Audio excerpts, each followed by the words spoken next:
মনে রাখবেন যে এই ট্রেনিংটাকে যে যত বেশি চর্চা করতে পারবেন তত বেশি নিজে ক্যারিয়ার সাকসেসফুল নিয়ে আসতে পারবেন। মানুষের দাম বেশি আর মানুষের দাম কম। এই দামি হওয়ার জন্য অ্যাকচুয়ালি ট্রেনিংয়ের প্রয়োজন আছে অনেক বেশি। একটা ছোট্ট জিনিস বলে যাই, যেমন ধরেন এই স্বাধীনতা যুদ্ধের কথা আসছে, বিভিন্ন যুদ্ধ, ওয়ার, ক্রাইম এগুলি চলতে থাকে না? ওয়ারের যুদ্ধে যুদ্ধ করে কারা? সোলজাররা, একটা আর্মি বাহিনী না, অথবা একটা মুক্তি বাহিনী। এই বাহিনীও কিন্তু একটা ট্রেনিং নেয়ার পরে নামে। বাংলাদেশের মুক্তিযুদ্ধ অতর্কিতে হয়েছিল, কিন্তু তখন আমাদের দেশীয় লোকরা ইন্ডিয়া গিয়ে ট্রেনিং নিয়ে তারপরে এসে যুদ্ধে অবতীর্ণ হয়, তাই না? So training is must. যখন যুদ্ধক্ষেত্রে নামে চারদিকটাই থাকে বৈরী। কোন দিক থেকে কে এসে গুতা মারবে, কোন দিক থেকে কে গুলি মারবে, কোন দিক থেকে কে দা দিয়ে কোপ মারবে, তাই না? নিজেকে থাকতে হয় অসম্ভব সজাগ এবং নিজের অনেস্টি, নিজের দৃঢ়তার উপর অসম্ভব শক্তি নিয়ে দাঁড়াইতে হয়।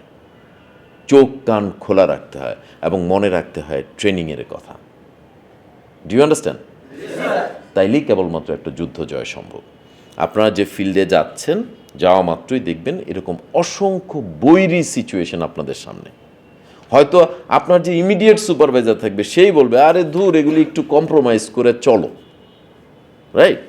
আপনার পাশের কলিগটা বলবে, আরে দূর, এনে কিছু আন্ডার রেটে ছেড়ে দাও, আরে এত কিছু চিন্তা করো না। আপনি ধরেই নেবেন এ ধরনের বৈরী সিচুয়েশন থাকবে। কি করবেন আপনি? স্রোতে গা ভাসায় দিবেন? তাহলে কি যুদ্ধে যেতে যাবে? আপনি আপনার স্ট্রিক্ট প্রিন্সিপালে থাকবেন। আপনি মাথায় রাখবেন যে ট্রেনিংয়ে আপনাকে কি কি আইটেম, কি কি উপদেশ, কি কি আদেশ, কি কি নিষেধ বলে দেওয়া হয়েছে। ক্লিয়ার? তার মানে কি আমার কলিগদের সাথে বেয়াদবি করবেন?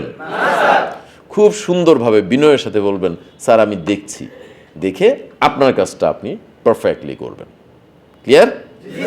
অর্থাৎ সততার ক্ষেত্রে আপনাকে 100% রিজিড থাকতে হবে, কিন্তু নিয়মানুবর্তিতা বা কাজের ক্ষেত্রে বা ইনস্ট্রাকশনের ক্ষেত্রে আপনার ইমিডিয়েট সুপারভাইজাররা যা বলবে তা অক্ষরে অক্ষরে পালন করতে হবে। মেসেজটা ক্লিয়ার? যদি শুধুমাত্র ইমিডিয়েট সুপারভাইজার কোনো অসৎ কাজ করতে বলে, তখন আপনাকে এটা টেকনিক্যালি ম্যানেজ করতে হবে। মেসেজটুকু ক্লিয়ার কিনা সবার কাছে? আমি নিশ্চিত আপনারা অনেক ভালো করবেন এবং যে যার মার্কেটে মনে রাখবেন ইউ আর দ্য কিং।